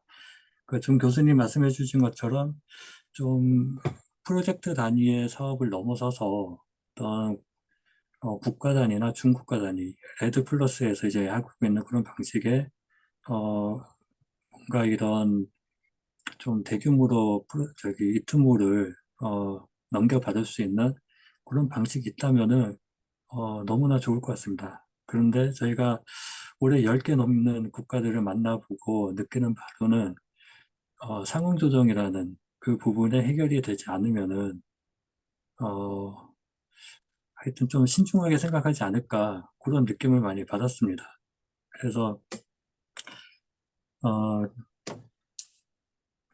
지금 뭔가 하나의 좀 성공적인 사례, 성공적인 그 국가 간의 협력 사례가 나와서 좀 확산되는 그럴 필요가 있는 시점이 아닌가 그런 생각을 하고 있는데 마침 UNDP에서 가나와 스위스의 이런 니트모 거래를 이렇게 좀 성공적, 굉장히 어떻게 보면 중요한 순간에 중요한 시점에 선도적으로 이런 사례를 만들었다라는 게 굉장히 인상 깊고 어떻게 보면 개도국들, 우리의 파트너 국가들이 이트모와 그 다음에 이런 상황조정 문제들을 어, 에 대해서 좀 더 전향적으로 생각할 수 있도록 이렇게 생각을 바꿔주는 중요한 계기가 될 수 있지 않을까 그렇게 기대를 하고 있습니다. UNDP 그리고 가나 여기에서 이제 이트모를 발생시키고 상응 조정을 해 나가는 그 과정이 절대로 그 나라의 그 호스트 컨트리의 인벤토리에 있어서 부정적인 영향을 미치는 게 아니라 긍정적인 영향을 미친다라는 그런 좀 확신, 실증 이런 것들이 앞으로 좀 더 나와주면 연구가 되고 분석이 돼서 호스트 컨트리를 좀 안심시켜 줄 수 있다면은 굉장히 이게 폭발적으로 늘어날 수 있는데 아직은 그런 연구나 사례나 뭐 분석 이런 것들이 없으니까 다들 고민이 깊어지는 것 같고 생각이 깊어지는 것 같고 주저주저하고 어, 대규모로 뭔가를 하기가 쉽지 않은 그런 상황으로 생각이 들었습니다. 저희가 몇몇 나라들하고는 MOU를 맺기 위해서 좀 깊은 얘기도 나눴었는데 많은 국가에서 그런 얘기를 하셨어요. 자기네가 이트모 사업을 어느 정도 할 수 있는지, 얼마만큼 이거를 넘겨줄 수 있는지 이런 포텐셜 같은 것들을 알 수가 없기 때문에 이게 두려워한다는 그런 느낌을 많이 받았습니다. 이거를 깨줄 수 있는 게 이제 UNDP가 지원해서 하고 있는 가나의 이런 선도적인 사례들이 이렇게 어, 잘 성공적으로 좀 운영이 돼서 많은 나라에 확산이 될 수 있으면은 좋겠다라는 그런 생각을 합니다. UNDP의 활동이 가나뿐만 아니라 좀 더 많은 나라에, 많은 호스트 컨트리가 6.2조를 활용하는데 적극적으로 나설 수 있게 좀 더 힘을 발휘해 주셨으면 좋을 것 같다라는 그런 생각을 합니다. 예, 이상으로 제 말씀 요 정도를 마치도록 하고 오늘 좋은 기회 만들어 주신 교수님 너무 감사합니다. 네, 감사합니다. 항상 아까 제가 처음에 말씀드렸지만은 저희 그 섹터를 이렇게 서로 다른 섹터들을 쭉 시리즈로 하고 있는데 이 에너지 섹터는 CDM에 대한 경험이 제일 많아서 제일 강점이 있지만 그게 어떤 면에서는 대규모라는 걸 생각하면은 이게 챌린지로 다가올 수 있습니다. 그래서 저는 그럴 때는 좀 역발상을 해봐야 되지 않을까. 궁극적으로 그러면은 이런 국제 감축 사업이죠. 우리나라 법령상으로는 국제 감축 사업을 통해 가지고 하려는 건 뭐냐? 결국은 이 틈을 다른 나라의 인벤토리로부터 우리나라 인벤토리로 트랜스퍼 시키는 거거든요. 그런 출발점은 인벤토리로부터 시작을 해야 되지 않는가. 저는 항상 그렇게 생각을 하고, 인벤토리에서 그 나라에서 추가적인 감축을 만들어 놓고 거기에서 가져오는 거잖아요. 어떻게 보면 산업부 입장에서는 거기에 대상 국가에 대해서 온실가스 감축이 아니라 그 전에 다른 것들에 대한 ODA를 지원해 주시고 기존에 그 국가에 있는 인벤토리에서 우리나라 인벤토리를 옮기실 수도 있어요. 걔네들이 저장해 놓은 곳에서. 어, 이론상으로만 보면. 근데 모든 것들이 지금 산업부는 제 눈에는 만들어지는 프로젝트에서 만들어지는 모든 거를 직접적으로 그중에 그거를 배분을 해가지고 그거를 우리나라 트랜스퍼 해주시는 아주 파인 튜닝된 어떻게 보면 굉장히 정치한 스킴을 처음부터 하시니까 모든 것들이 너무 마이크로 하신 게 아닌가라는 생각이 듭니다. 그래서 뭐 하다 보면 러닝 바이 두잉이라는 게 굉장히 중요한 거고 아주 내년에 만나 뵈면 아마 굉장히 많은 성공들이 이미 성공담이 있으실 텐데 하여간 의지를 가지시고 이렇게 해주시는 거 감사드리고 우리가 그런 모델들을 만들어 볼 수 있는 파트너들이 있으니까 또 같이 해보시면 좋을 것 같습니다. 예, 그 다음에 두 번째로 이수민 우리 에너지경제연구원의 이수민 박사님께 마이크를 넘겨드리겠습니다. 네, 안녕하세요. 에너지경제연구원 기후변화 정책연구실의 이수민입니다. 저 오늘 발표를 저 잘 들었습니다. 이게 이 분야 관련해서도 저희 연구원에서 계속 논의를 하고 과제를 개발하고 과제를 진행함에 있어서 6조 VCM 이런 국제 감축 사업과 시장과 관련된 문제를 에너지 측면에서 어떻게 접근해야 될지에 대해서 저희도 계속 고민하고 어떤 식으로 우리가 나아가야 될지 약간 시사점을 뽑는 부분이 저희한테도 늘 이슈고 고민거리인 부분이어서 이런 자리가 만들어진 것에 너무 감사하고 만들어주신 정 교수님께 너무 감사를 다시 표합니다. 제가 생각을 해보면 우리나라는 이 NDC 달성, 탄소 중립 달성을 위해서 국외 감축분이 매우 중요한 시점이지 않습니까? 그래서 이런 온실가스 감축 실적을 확보하기 위해서는 결국은 국제 감축 사업에서는 시장 기반 접근법인 6.2조, 6.4조를 활용한 사업들을 잘 해 나가야 되는데, 올해 협상을 일단 조금, 협상 결과를 좀 보면, 일단 뭐, 수석기구 회의에서 정말 중요한 상응 조정이라던가 이런 문제를 차치하고 뭔가 구체적인 세부적인 시스템 구축 관련된 의제들을 뽑아서 뭔가 좀 정리해 나가고 리스트를 지워 나가는 협상 중에 있는 것으로 보여집니다. 그래서 이것과 관련해서 6조 하시는 분들이 다 공감하시겠지만, 어, 수석기구 회의랑 뭐 캅 회의만으로 되지 않아서 회기간 작업들을 많이 진행한 것으로 알고 있습니다. 그래서 당장 10월에도 이 워크숍이 열렸어서 이 기술 전문가들과 기술 워크숍이 열려서 어떤 옵션들이 있고 어떤 것들을 지워가야 되는지 이제 광범위하게 되게 많은 주제에 대해서 3일에 걸쳐서 워크숍을 진행을 했었거든요. 그래서 거기서 좀 옵션들을 가지고 조금 쳐냈던 결과물을 가지고 결국은 캅에 가서 이 문제를 다시 논의하게 될 텐데 이 국제 감축 사업 관련해서는 결국 이러한 룰 세팅 자체가 빨리 진행이 되어야지 사업 진행이 가속화될 수 있고 그런 상황이지만 이 협상 결과를 방금 말씀드렸다시피 조금 세부 협상이 더디게 진행되는 상황에서는 결국은 애공단에서 진행하는 방식대로, 산업부가 진행하는 방식대로 결국 러닝 바이 두닝으로 일단 사업 절차를 구축을 하고 양자 협력을 진행을 하고 또 국가 간의 이트모 활용 방안을 어떻게 구축하는지 이런 사업 인프라를 미리 구축해서 이런 사업 진행 노하우를 미리 선제적으로 조금 가진 다음에 그 다음에라도 이런 시스템이 진짜 파리협정 하에서 구축이 되었을 때 바로 이렇게 전환을 해서 사업을 진행시키는 것을 조금 더 우리가 진행을 해야 한다고 생각을 합니다. 저는 일단 특히 CCS 관련된 부분을 오늘 조금 말씀을 드리고 싶었는데요. 우리나라는 녹색 성장 기본 계획에서 이제 CCS 감축 부분이 증가를 했고, 또 이것을 실행하려면 결국 국제 감축 사업이랑 필수적으로 같이 갈 수밖에 없는 상황입니다. 이런 상황에서 CCS 등을 통한 감축 사업은 이제 인프라, 수송 관련 뭐 국제법 검토라든지, 라이어빌리티 이슈, 그다음에 국가 간 양자 MOU, 뭐 IMO 기타 이런 모든 사전에 필요한 작업들이 존재를 하고 이런 부분을 또 진행하는 동시에 이 CCS를 통해서 사업을 진행했을 경우 이트모가 발행됐을 때 어떻게 분배할지 여부 이게 6조랑도 결국은 또 이어져 있는 문제거든요. 이런 부분이 또 에너지 부문에서 우리가 생각해 볼 수 있는 문제라고 생각합니다. 또 재생에너지 사업 관련해서도 장애 요인으로 이 중장기 궤도국의 에너지 정책 불확실성으로 이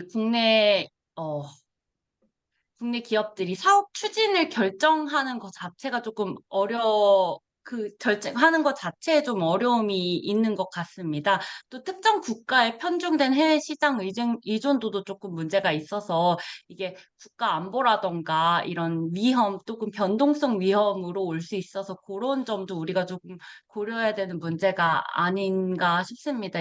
특히 중소기업 같은 경우에는 기업 신용도도 부족하고 또 전문 인력이나 노하우가 부족해서 이에 대한 지원, 뭐 사전 적격성 분석이나 컨설팅 제공 같은 것들도 필요하지 않을까 싶습니다. 또 아까 정 교수님께서 말씀 주셨던 것처럼 결국 저희가 생각하기에는 대규모 크레딧 발생이 매우 중요한데 이것을 위해서 말씀 주셨던 것처럼 전력 개통이라든지 발전이라든지 난감축 부분의 CCS라든지 이런 인프라격의 성격인 사업들이 결국은 궁극적으로 진행이 되어야지 크레딧이 많이 발생을 하게 될 텐데, 그럼 이 부분 같은 경우는 결국은 수요국의 맞춤형 사업으로 진출을 하는 것이 중요하다고 생각이 되고, 그것을 위해서는 또 이제 개도국 상대하시는 공무원을 상대하심에 있어서 많은 어려움을 말씀을 주셨는데 그런 공무원들 교육이라든지 이런 부분 뭐 인벤토리 시스템 구축이라든지 그런 부분을 같이 뭔가 진행을 해서 교육하고 시스템 구축을 도와서 그 수요국이 어떠한 니즈가 있는지를 파악한 사업도 궁극적으로는 전개가 되어야 되지 않을까 싶습니다. 특히 이게 에너지 부분의 국제 감축 사업은 인프라 성격으로 들어간다면 말씀 주셨던 것처럼 EDCF나 ODA랑 함께 들어가는 것도 결과적으로는 고려를 해봐야 된다고 생각을 하고요. 또 아니면 이미 진행된 EDCF나 ODA 사업 중에서 우리가 같이 이제 매칭을 해볼 수 있는 사업이 어떤 것이 있을지도 조금 살펴보는 기회가 있으면 좋을 것 같습니다.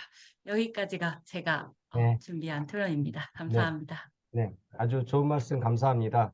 저기 CCS 말씀을 하시니까 저는 제 눈에는 우리나라 온실가스 감축 목표 차트 보면요. 국외 감축이 3,750만 톤으로 안 보입니다. 훨씬 많습니다. 왜냐하면 CCS 섹터가 따로 있는데 우리나라에 묻을 곳 없기 때문에 그 전부 해외 가서 해야 되거든요. 제 눈에는 그게 국외 감축으로 역시 보입니다. 근데 이수민 박사님 거기에 대해서 살펴보신 것 같아서 감사하고 거기 말씀하신 거 하나 더 이슈가 있습니다. 이게 온실가스를 가서 그 나라에 저장을 하면은요. 예를 들어서 말레이시아 가서 저장을 하는데 SK가 그럼 말레이시아에서 이게 온실가스 감축이 된 거냐? 라는 테크니컬한 리거라는 이슈가 있습니다. 다시 말씀드리면 이게 그 나라 인벤토리에 반영이 될 수 있는가? 이게 다른 선진국은 CCS 하면서 다른 나라 가서 묻을 생각하는 나라 아무도 없거든요. 이건 대한민국이 해결해야 되는 문제입니다. 그래서 그게 어떻게 보면 마지막에 또 굉장히 중요한 이슈로 부상이 될 수 있고 아까 리스트 말씀하신 거니까 정확하게 짚고 계시고 거기 하나 더 있습니다. 그거는 다른 선진국에 물어보면 자기들은 생각을 안 하는 이슈입니다. 대한민국만 그런 생각을 해봐야 되는 거고 호스트 국가랑 그거에 대해서 처음부터 얘기가 돼야 될 것입니다. 그래서 이거 말씀을 듣다 보면 저도 생각이 좀 정리되는데 아마도 산업부 측에서는 방향성을 이렇게 잡아보시는 것도 괜찮을 것 같습니다. 지금 6조가 글라스고에서 이행 규칙이 합의될 때 때문에 OIMP 때문에 발런터리 마켓도 있고 기업들도 보면 대규모 사업을 원하는 기업도 있고 그다음에 중소기업들도 있으시거든요. 그래서 중소기업의 상당 부분은 NDC를 통해서 하시는 분들께서 대부분은 방법론이 좀 발런터리 방법론이에요. VCM 방법론이에요. 그렇다면은 산업부 입장에서는 크게 하는 거에 대해서 좀 더 G2G로 해보시고 그다음에 거기에서 에너지 섹터에서 다른 부분들도 같이 하시면서 이거는 좀 중소기업의 해외 진출하는 차원에서 도와주시는 그런 스킴으로 좀 발전시켜 보는 방법도 있을 수도 모르겠습니다. 그러려면 아마 저기 김도원 팀장님 계시는 이 팀이 아마 거의 실급으로 나중에 돼야 될 거예요, 아마. 그래서 그런 정도의 저는 포텐셜이 있는 큰 활동의 포텐셜이 있다고 생각하고 에너지 부분이 그런 부분에서는 선도할 것도 굉장히 많다고 생각합니다. 자, 그 다음에 오채훈 박사님께 마이크 드리겠습니다.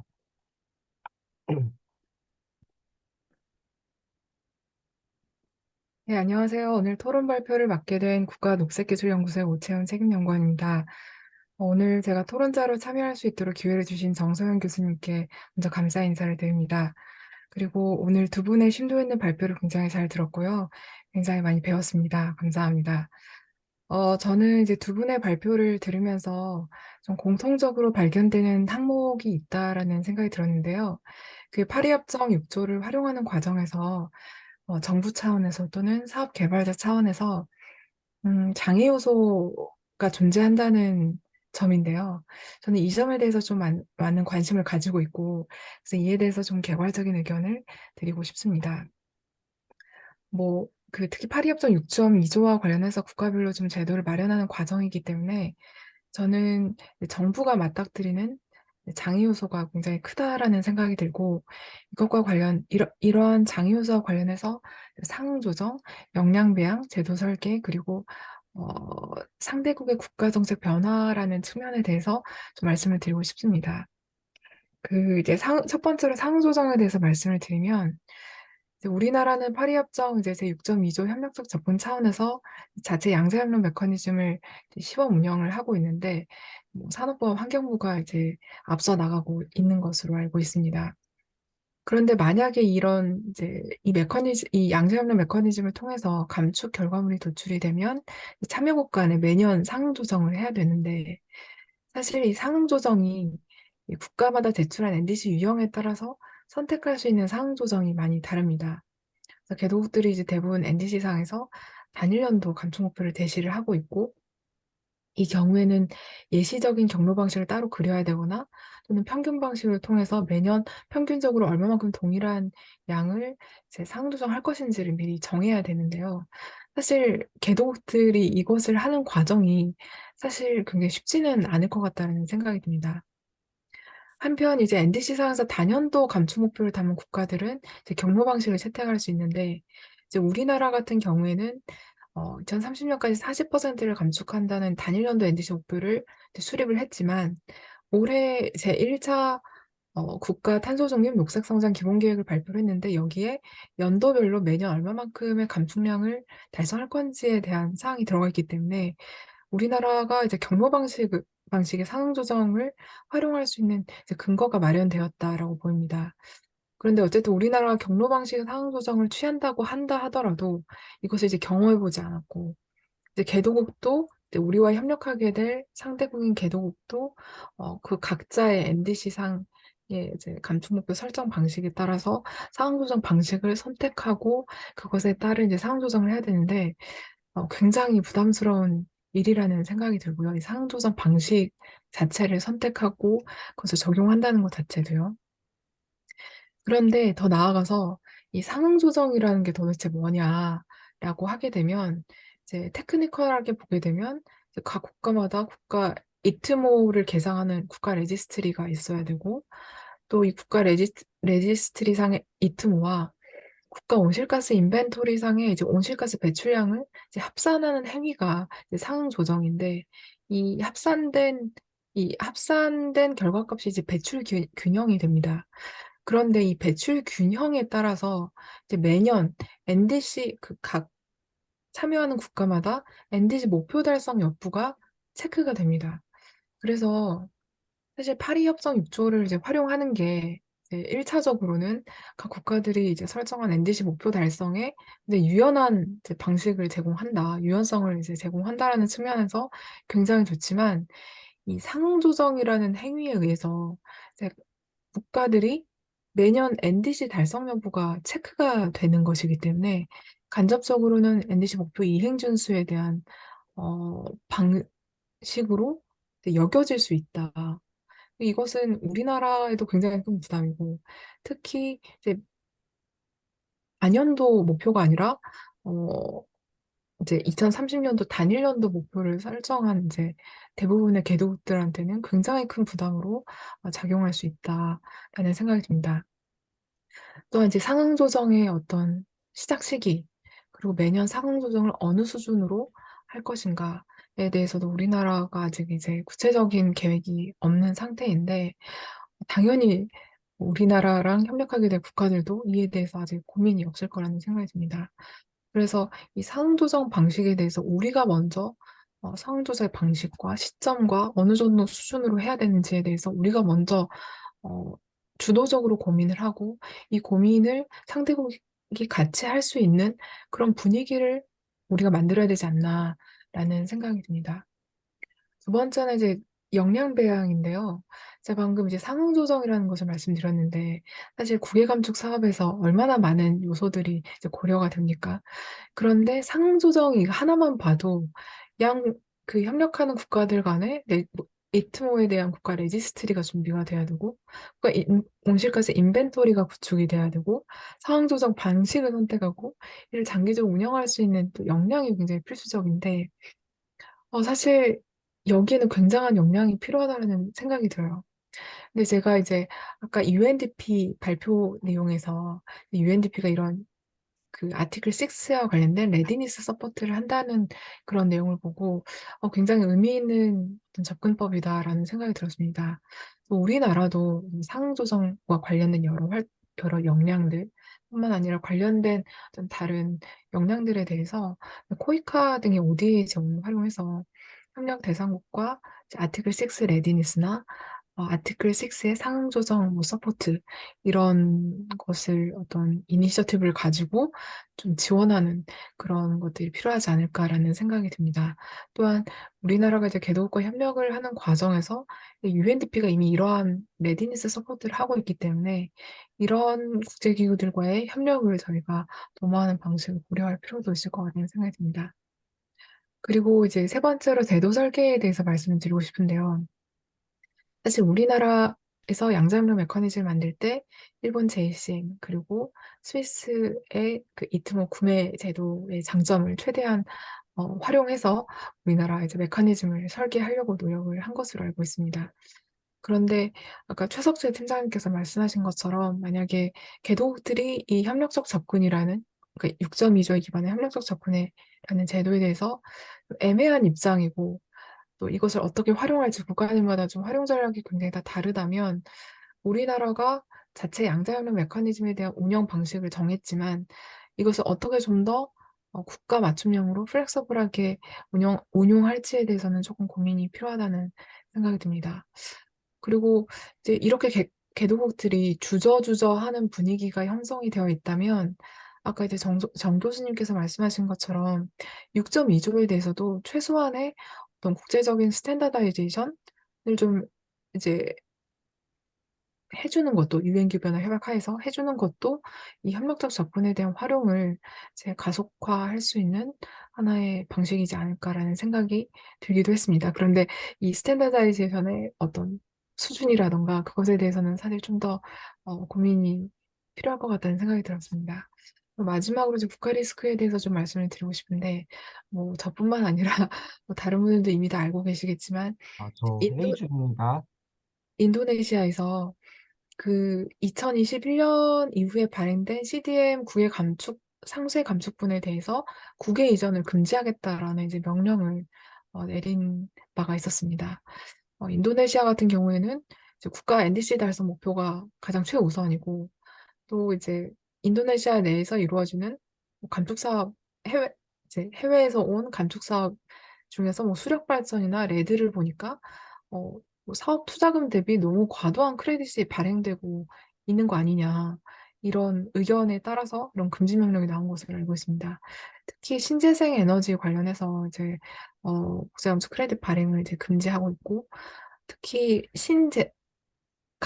금지하고 있는 것으로 알고 있는데, 그 신재생 에너지에 기반해서 전력 부분의 이제 상세 감축분에 대해서, 이것은 이제 인도네시아 국영 전력 회사의 내부 규정에 따라서 이 신재생 에너지에 기반한 전력 부분의 상세 감축분이 있을 경우에는 전량 이제 인도네시아 국영 전력 회사의 소유로 한다라는 그런 명령이 있었던 것으로 알고 있습니다.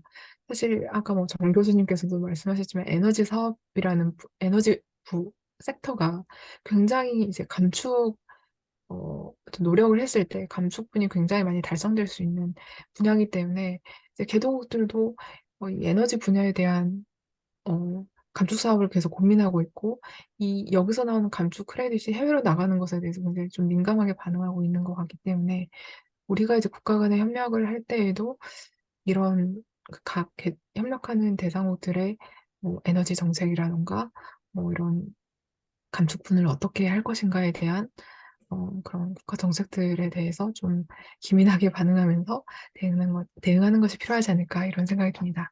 이상으로 마치겠습니다. 감사합니다. 네, 감사합니다. 사실 저는 뭐 제한적이지만 몇 개의 개도국하고 이제 6주 간 현장 경험이 좀 있는데 대부분 개도국의 인벤토리는 교토조사상에서는 관리할 필요가 없었거든요. 보고 의무가 사실상 없었기 때문에. 그때 개도국들이 그나마 가지고 있는 인벤토리는 대부분 UNDP나 뭐 산림 같은 FAO라 이런 국제기구들이 때때에 따라서 뭐 ODA 지원 자금을 받아가지고 가서 메인테인을 해준 겁니다. 그래서 그런 인벤토리 관리를 잘하려면 나는 그런 ODA 사업을 계속 받아가지고 그걸 가지고 했고 자체적으로 그걸 운영하는 개도국들은 거의 많지 않습니다. 따라서 제가 자꾸 아까도 말씀드렸지만은 상조정 문제가 제가 볼 때는 파리 협정의 규칙이 너무 디테일해요. 너무 디테일해가지고 그거에 따라서 개도국들이 말씀하신 대로 다 이행하려면 굉장히 처음에 코스트가 많이 들 겁니다. 근데 이미 그렇게 만들어졌으니까 어떡하겠습니까? 제가 협상했을 때 저는 그래서 너무 디테일하게 심플리파이한 것도 나쁘지 않다라고 제가 말씀드렸던 게 그런 이유인데 어쨌든 지금 그렇게 돼 있으니까 거기에서 그런 레디니스를 보실 때도 또 정부 차원에서 지금 오늘의 주제는 G2G 아닙니까? 가버먼트 대 가버먼트. 근데 어떤 국제기구에서 서비스 제공하는 레디니스는 발런터리 마켓 프리세임을 위한 레디니스도 있거든요. 그거를 잘 구분을 하셔가지고 정부 입장에서 ODA에서 인벤토리 관리하고 레디니스 차원에서 제도 만들고 하는 걸 같이 협력을 하시겠다 그러면 그런 국제기구의 프로그램이 정확하게 뭘 타깃으로 하고 있는지 그것도 한번 보실 필요가 있을 것 같아요.